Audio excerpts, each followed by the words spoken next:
안녕하세요. 세상에 쇼킹한 이야기들만을 모아 전하는 쇼킹엑스입니다. 오늘은 어느 멕시코 웨딩드레스 가게에 진열된 아름답지만 오싹한 마네킹에 관한 이야기를 들려드리려고 합니다. 1930년 멕시코 치와와주에는 파스쿠알라 에스파르사라는 사람이 운영하는 라 파퓰라라는 웨딩드레스 가게가 있었습니다.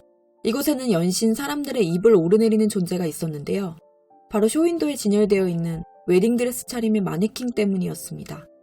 마네킹의 피부는 사람처럼 탄력과 윤기가 흐르고 있었고 손에 아로 새겨진 정교한 주름과 손톱에 박힌 큐티클, 심지어 다리 피부에 비치는 미세한 핏줄과 털까지 냉정하게 생각해보아도 당시 기술을 감안해봤을 때 이것이 과연 가능한 일인가 싶을 정도입니다.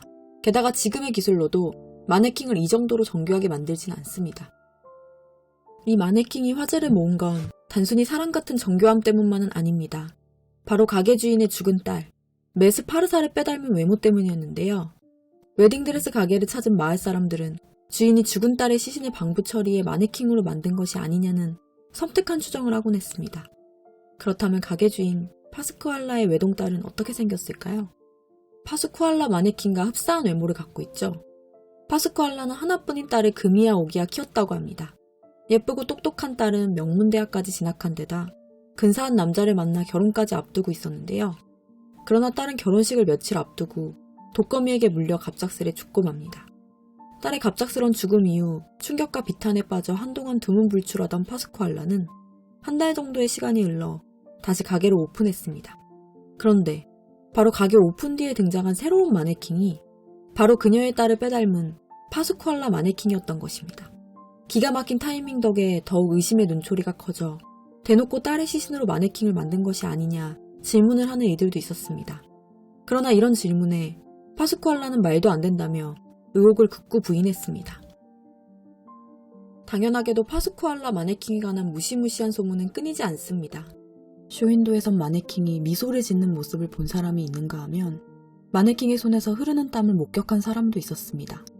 심지어 마네킹을 만져본 누군가는 마네킹이 사람의 살결처럼 따스한 온기를 지녔다고도 했습니다. 그런데 사람들이 또한 의아했던 점은 주인이 다른 마네킹들은 종업원에게 관리를 맡기면서도 이 마네킹의 옷을 갈아입힐 때만큼은 종업원이 퇴근한 이후 파스쿠알라 본인이 직접 옷을 갈아입혔다는 점입니다. 결국 그렇게 파스쿠알라는 숱한 의혹만 남긴 채 세상을 떠났고 이후 마네킹에 관한 진실은 미궁으로 빠진 상태입니다. 파스쿠알라 사후 웨딩드레스 가게는 새로운 주인이 인수하게 됩니다. 그런데 의아한 것은 새로운 주인 역시 파스쿠알라 마네킹에 대해 말을 아낀다고 하니 거참 이상한 일이네요. 게다가 새 주인 또한 특정 직원을 통해서만 파스쿠알라 마네킹의 옷을 갈아입힌다고 하니 그것 또한 의아하긴 합니다. 사람과 똑 닮은 리얼돌 파스쿠알라 마네킹은 파스쿠알라의 딸이라는 의미로 라 파스쿠알리타, 리틀 파스쿠알라 라는 이름으로 불리며 91년이 지난 지금도 처음과 같은 상태를 그대로 유지하고 있습니다. 이 마네킹이 과연 시신을 보존한 것이라면 91년이 흐른 지금까지 아무런 변화가 없는 것이 가능한 일일까요? 전문가들도 이 파스쿠알라 마네킹에 관해 다른 입장을 내놓고 있다고 하니 더욱 미스테리일 따름입니다. 혹자는 시신을 아무리 방부 처리한들 외부에 노출시킨 상태에서 이토록 오랜 기간 썩지 않는 것은 불가능하다 하고 혹자는 건조한 지역이라면 불가능한 일만은 아니라는 의견으로 갈리고 있습니다. 이 마네킹은 현대에 와서 언론에 보도되며 더 유명세를 탔고 관광명소가 될 정도로 인기를 끌고 있다고 합니다.